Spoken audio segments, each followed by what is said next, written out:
my friends. This is going to be a good one. So this is going to be a very special time, and I guess if you read your own papers and your own networks, everybody's very excited about this moment in time. So I'll see you on the plane. I think you're traveling with us, but this is a very special event. They had 500,000 people yesterday and today in Israel, and also the Muslim and Arab countries are all cheering. Everybody's cheering at one time. That's never happened before. Usually if you have one cheering, the other isn't. The other is the opposite.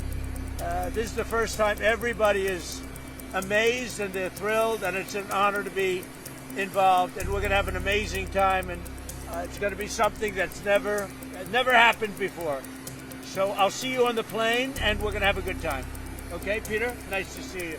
Thank you, everybody. See you in a little while. The war is over. The war is over, okay? You understand that? Mr. President, is the ceasefire going to hold? Are you confident the ceasefire will hold? Say it.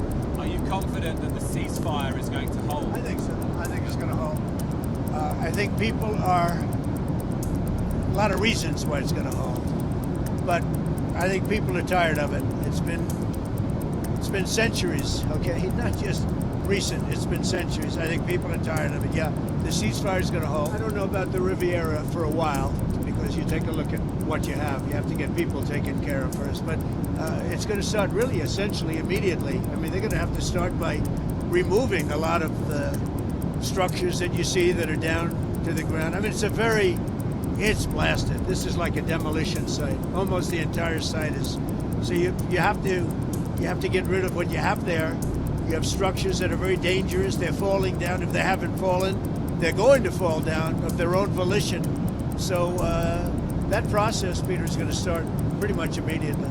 In that way. Like a year from now, in your view? Well, a year, that's very quick, but over the years, it'll look very good. Sir, that you have set up in that peace plan, how soon will that new governing body be in place? Very quickly, and everybody wants to be a part of it. You're talking about the Board of Peace? Right. Tony Blair, yourself. Everybody wants to be a part of it. I've had calls from all of the leaders of countries. They all want to be a part. I mean, the leaders themselves, they're not going to send somebody. They want to be a part of it. Do you know who's going to be a part of it yet? I do. Can you share? No, not yet. What guarantees have you been able to give to both the Israelis and the Arab countries? We have a lot of guarantees. The Israelis are very concerned. We have a lot of verbal guarantees, too. And I don't think they're going to want to disappoint me. I have a lot of verbal guarantees that aren't down in writing, but they were given to me, and I believe they're going to be held very strongly. That's why I think it's going to be successful. So, President, you have to... What is the latest that you've heard about hostages, when they will be released? Do you expect to meet with any of them? Well, I hear the hostages might be even a little early, but I don't want to say that. So they have the hostages. I understand all 20, and we may get them out a little bit early. Getting them was amazing, actually, because we were involved. Your relationship with Prime Minister Netanyahu has been through some ups and downs. You had to get a little tough on him. Where is that relationship now, and can you tell us about it? It's very good. He just put me up for the Nobel Prize. So, I don't know what it means with the Nobel Prize, but he put me up yesterday for the Nobel Prize that I should get it.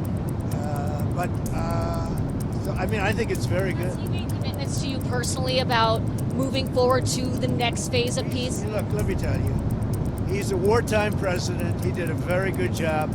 I had some disputes with him, and they were quickly settled. I can tell you that. They were a tremendous help. Qatar was a tremendous help to getting this done. I hope people can realize that. It was very tough and very dangerous for Qatar. They were very brave, and their leader, the Emir, was very, very brave. And Qatar should start getting some credit.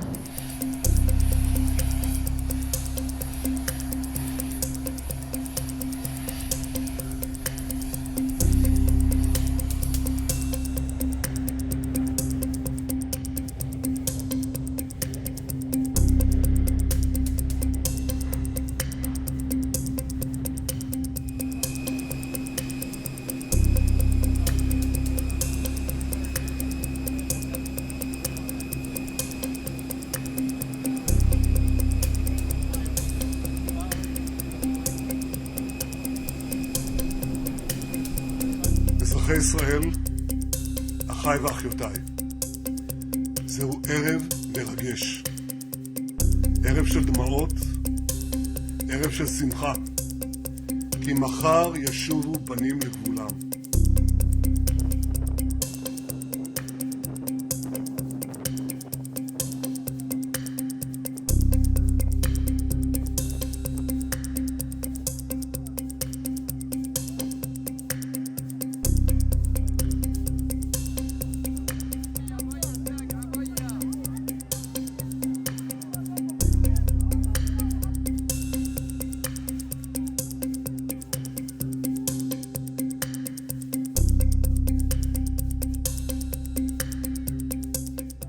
A ceasefire between Israel and Hamas held in Gaza for a third day on Sunday, ahead of the expected release of Israeli hostages and Palestinian prisoners, and an address by US President Donald Trump to Israel's parliament.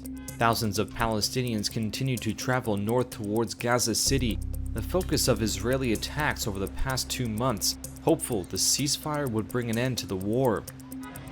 Markets there were bustling with people on Sunday as residents ventured out to shop. Ahmed Hamadeh said, "We were so happy about the ceasefire, that safety and security have returned. This is the most important thing. Despite the destruction and everything we went through, thank God once the truce was announced, life returned to normalcy."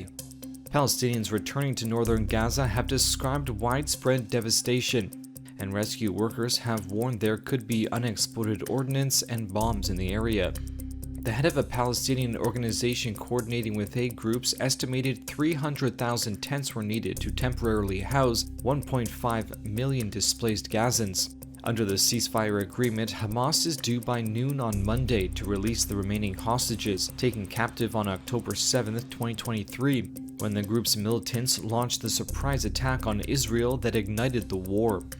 A government spokesperson said that Israel expected the hostages to start being released early Monday morning, and that Palestinian prisoners will be released once Israel has confirmed they are across the border. We're also ready and prepared to receive the bodies of our 28 hostages after the living hostages are released. Families gathered in Tel Aviv's Hostages Square with mixed emotions. Udi Goren is the cousin of deceased hostage Tal Haimi. We've set our lives aside for 2 years, and finally this will be a moment where we can go back to living, we can finally grieve, we can finally lay Tal to rest and move on. Trump is due to arrive in Israel on Monday to address the Knesset, the parliament, before traveling to Egypt for a world leaders summit on ending the Gaza war.